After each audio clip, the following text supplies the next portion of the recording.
ajak jihad di negeri yang aman adalah penjahat kalian, Pak Amin, ya.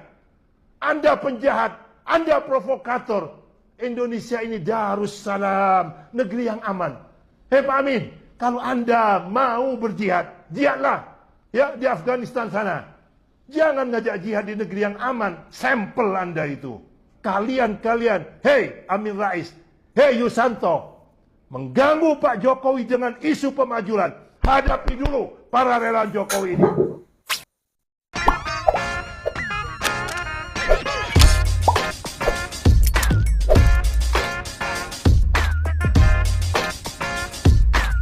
Itu adalah kelompok ataupun orang yang salawi. Apa-apa salah Pak Jokowi. Kelompok etisnya Pak Jokowi. Ya. Pak Jokowi ini telah berbuat untuk bangsa. Rating terendah dari lembaga survei yang ada adalah 70%. Dan yang tertinggi adalah 82%. Kalau sampai ada orang yang mau memakzulkan Presiden Jokowi, ini berarti provokator, ya. Berarti orang yang hendak membuat kegaduhan. Silahkan, ya, di negara demokrasi untuk bicara apa saja silahkan. Yang penting harus menggunakan nalar, perlu bukti dan fakta. Fakta telah bicara. 82% sampai detik ini Pak Jokowi masih dicintai oleh rakyat Indonesia. Dan apabila kalian, hei Amin Rais, hei Yusanto, mengganggu Pak Jokowi dengan isu pemajulan, hadapi dulu para relawan Jokowi ini. Mungkin masyarakat kita sekarang sudah banyak yang cerdas, ya, tapi tidak semuanya cerdas. Yang cerdas mereka akan melihat berita bahwa Pak Jokowi telah berbuat banyak untuk bangsa dan negara. Yang kita khawatirkan adalah kelompok-kelompok umat atau masyarakat yang sami'na wa ata'na. Nah, di sini ayo kepada para ustadz, para tokoh-tokoh agama, jangan manfaatkan umat yang taat, yang patuh, yang memiliki jiwa primordial ini terhadap tokohnya. Anda tanpa bukti, tanpa fakta, tanpa suatu bentuk friksi-friksi yang jelas, hanya mendengar berita tanpa digali kembali lalu disampaikan kepada umat. Inilah yang bisa membuat polarisasi kepada jamaah yang awam. Maka harapan Gus kepada tokoh agama, khususnya kepada umat Islam, ya, Indonesia adalah rumah besar kita bersama.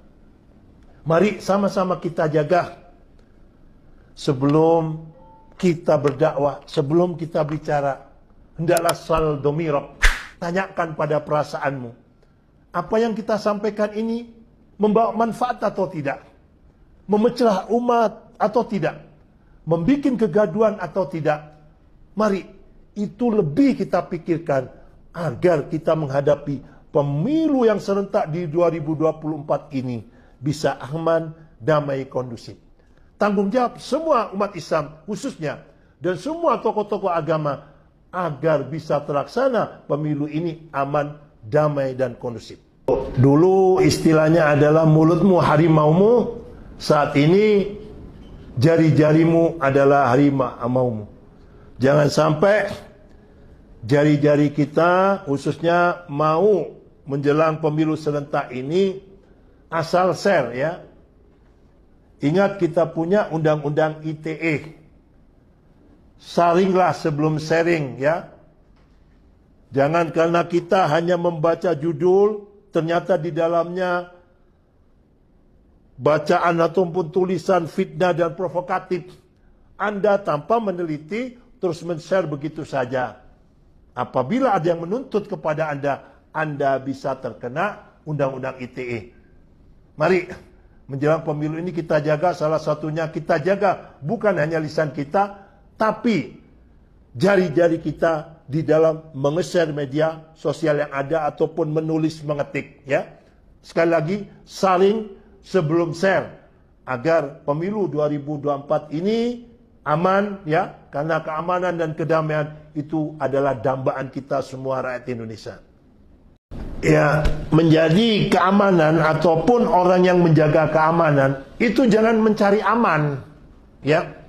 Banyak aparat keamanan sekarang kita ini mencari aman. Contohnya bagaimana? Salah satunya adalah apa yang dikatakan oleh Amin Rais.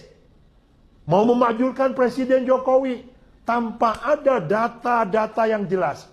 Nah ini negara kemana? Nah ini bahkan keamanan pada mencari aman. Sebab kalau nangkap Amin Rais takut ya pengikutnya Amin Rais gerutuk ataupun demo. Jangan. Tegakkan hukum. Kalau memang Amin Rais ada kesalahannya ditangkap. Setidaknya kalau sudah membuat kegaduhan, hadirlah negara ini. Itu yang Gus harapkan sebagai rakyat. Panggillah setidaknya, interogasilah. Jangan takut dikatakan diktator. Diktator itu apabila Amin Rais diam, makan es, minum kopi terus ditangkap sama negara. Ini namanya negara diktator.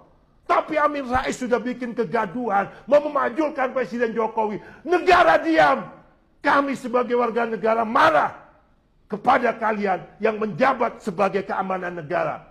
Karena orang yang telah membuat kegaduhan seperti Amin Rais, Ismail Yusanto, cawe-cawe dalam pemakzulan ini negara diam. Kalau ini kita diamkan, maka akan timbul Amin Rais yang bikin kekacauan, Amin Rais lainnya. Maka hancurlah bangsa ini, baru negara datang, baru negara bertindak. Ini sangat tidak kita harapkan. Ayo, kita sama-sama melakukan langkah-langkah dan tindakan yang preventif. Jangan sampai terjadi besar seperti Amin Rais ini memprovokasi ya umat dengan memakzulkan Presiden Jokowi, mendengungkan hayyalal shalah, hayyalal falah, hayyalal ditambah hayyalal jihad. Jihad, ngajak jihad di negeri yang aman adalah penjahat kalian, Pak Amin ya. Anda penjahat, Anda provokator. Indonesia ini Darussalam, negeri yang aman. Hei Pak Amin, kalau Anda mau berjihad, jihadlah ya di Afghanistan sana. Jangan ngajak jihad di negeri yang aman, sampel Anda itu. Baik sahabat sekalian, itulah sebuah video yang coba saya reaksi pada kesempatan kali ini, di mana pernyataan Gus Soleh Marzuki yang merupakan salah satu anggota dari Forum Komunikasi Ulama menanggapi isi pernyataan dari Amin Rais yang mau melakukan people power dengan tujuan untuk memakzulkan Presiden Jokowi. Gus Soleh barusan menyampaikan apa? Jika Anda ingin jihad di negara yang aman, artinya Anda adalah penjahat. Dan itu memang kenyataan. Indonesia saat ini kepuasan terhadap pemimpinnya, survei mengatakan 80% lebih kok mau dimakzulkan presidennya. Padahal tanpa dimakzulkan pun saatnya sebentar lagi akan tiba, Jokowi akan meninggalkan jabatannya sebagai presiden dan tentunya ada penggantinya. Tetapi ini sepertinya Pak Amin Rais dan krunya tidak nyaman ketika Jokowi masih memimpin menjadi presiden. Ini tentunya pasti punya niat besar di balik itu semua.